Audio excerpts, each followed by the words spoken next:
this is the boot trunk liner board panel for the Triumph TR2, TR3, TR3A and TR3B models. So this is the panel that you can see if you open up your boot lids and look in the back. You'll see the vertical bulkhead just behind where the fuel tank is located. This is the panel that's situated there. Originally it was supplied by Triumph in a Millboard material in black with a heavy grain facing on it as such.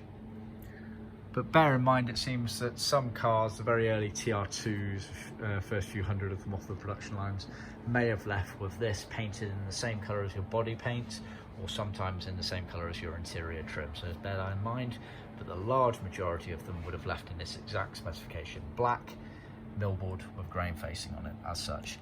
We can also offer these trimmed in vinyl, or in nylon carpet, or in wool carpet, so see our website for more details. It's cut on our in-house CNC machine. Very nice neat edges on it. It's then creased, as you can see, on this bottom edge, which allows you to fix it down in the car correctly. It's attached using sort of screws and washer sets as per the main panels in the car. These are sold separately, so bear that in mind and not included in the kit.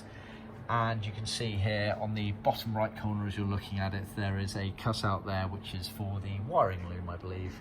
It goes from front to back on the car essentially, so that's the cutout there.